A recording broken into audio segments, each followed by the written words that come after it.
Hey, people, I'm gonna let y'all in on the inside scoop on this Black Eye Club. Everybody who's anybody gets one. And when they get it, they have to show it off. It doesn't work if you don't show it off.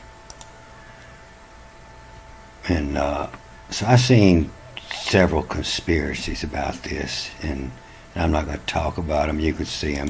They're pretty crazy. But there's a big clue here. Of Tom Hanks hanging this note that says, "I am not allowed to talk.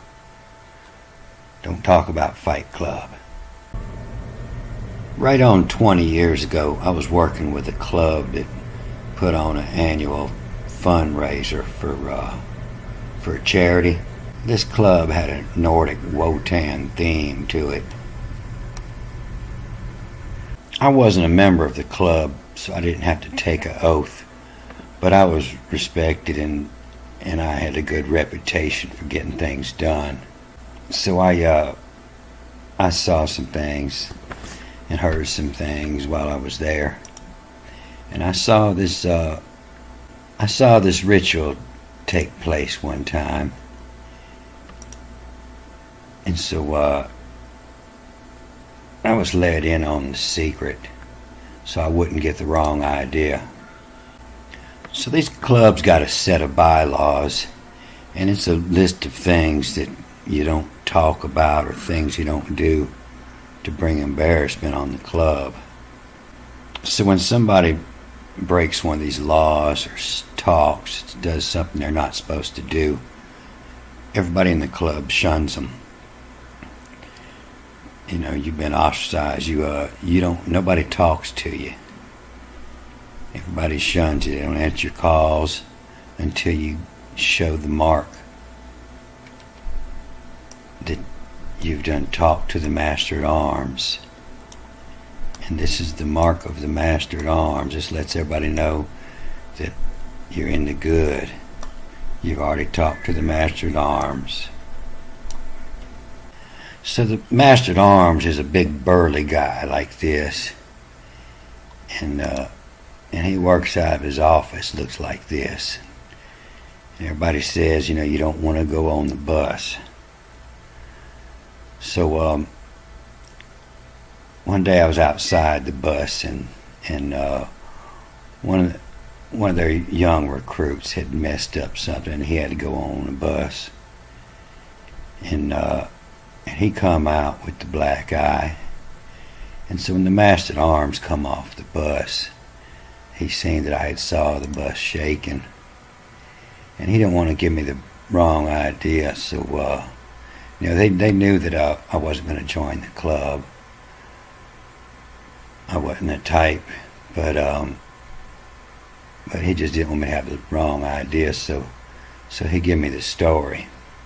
So he told me, he says, our club isn't real strong. We can't afford to lose any members once we get somebody in, And so we can't have people running around embarrass us, doing wrong.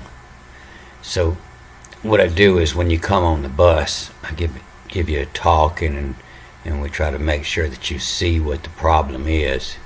You understand how it's a problem and how it has to be corrected, or you can't stay in the club.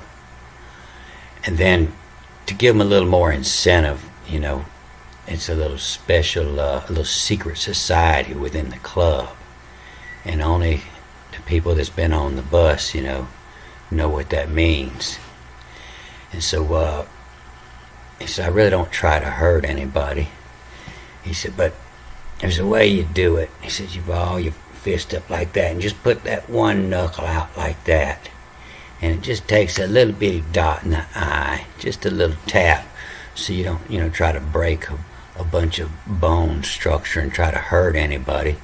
But the blood vessels up inside your eye here, they don't take the beating like the rest of your body. They're all hidden inside that cavity, and they break real easy. And it's all you have to do is just take that little dot and dot them one time real easy, and it'll blacken on up without hurting anybody. And they feel like they're part of this secret society then, and and they work a little harder for the club then. So that's what's going on. Is these people they mess something up, and most likely it's something that they said, not something they did. It doesn't matter what you do in that club. It's not going to embarrass the club because it's a secret club. These people, they don't even fess up to being in the club. They don't wear the colors. The only colors they wear is this here, or sometimes this. But it's when they say something that they're not supposed to say. That's when the rest of the community shuns them until they go get the mark of the master at arms, and then everybody knows that they're back in the club. We take them back in. All right, that's it for this one. Good day.